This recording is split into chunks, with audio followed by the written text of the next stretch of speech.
Kentucky native Alan Mobley was raised on a tobacco farm, and he couldn't wait to grow up and get as far away from there as possible. But as fate would have it, Alan is back in Kentucky, this time with his own flavor and a twist.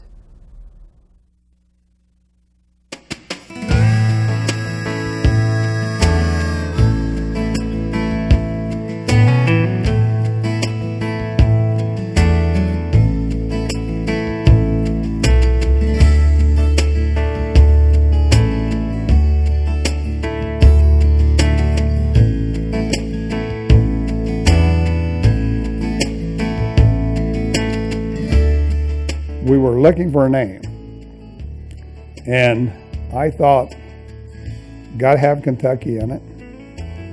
And what other than people that you've seen through history that would been smoking a cigar was a gentleman. So that's how Kentucky Gentlemen came up.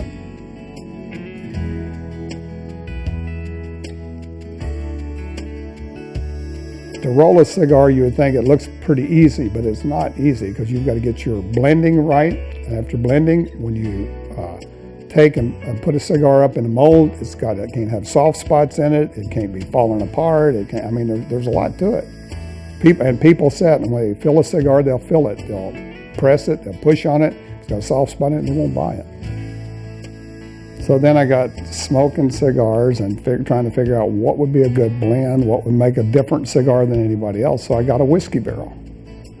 And some of the tobacco that I had, I put in a whiskey barrel and let it set there. And I'd try to roll a cigar and let it set longer and let it set longer. And I finally would hold it till the barrel would get dry. When it got dry, totally, then I would take the leaf out and I'd put it in a cigar.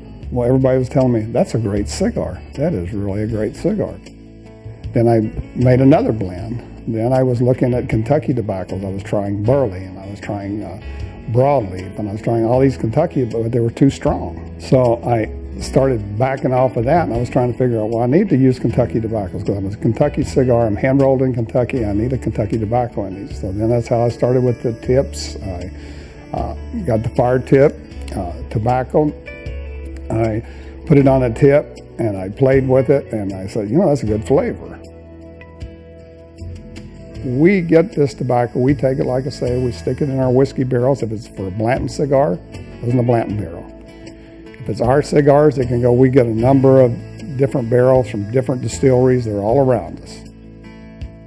And then we bring it in, we put it in boxes almost like a keel because we can't get our 70% humidity and 70 degrees like they have in the Dominican, so we have to do it in boxes. At that point, after 4 years, you take that leaf, and that's where you get your blends.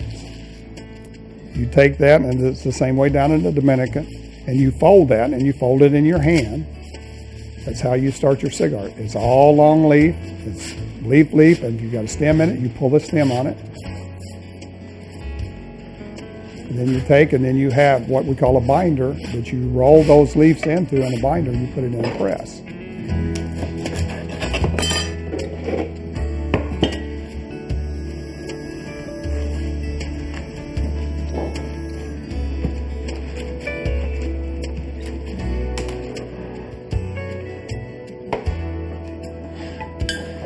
At that point, you press it for 30 minutes on one side, flip it over, and press it for 30 minutes on the other. Now you've got a cigar.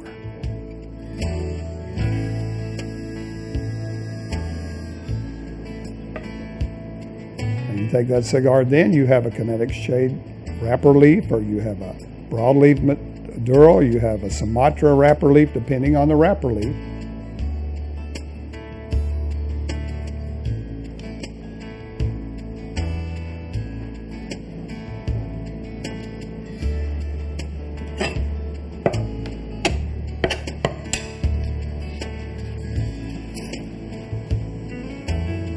Then we put tips. We have what we call tips.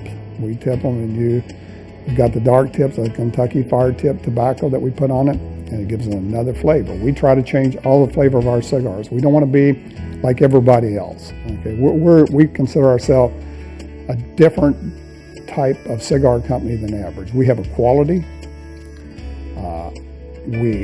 Our cigars are quality. Our rolling process is as quality as they get.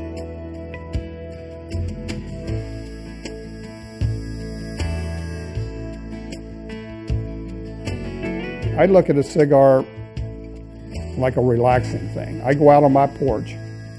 I take a little bit of bourbon or whatever, depending on what I'm trying to get with a cigar.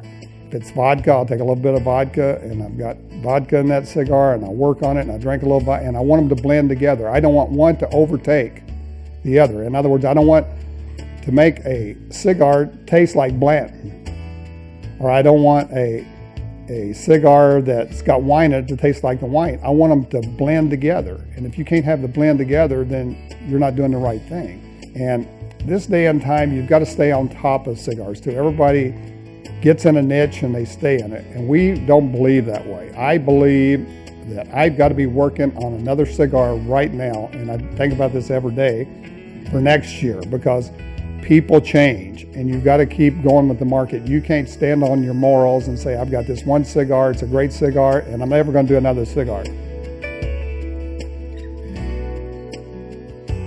But you know, we just know that we have the product, not only with the little boxes that everybody, but the great cigar, we have a cigar.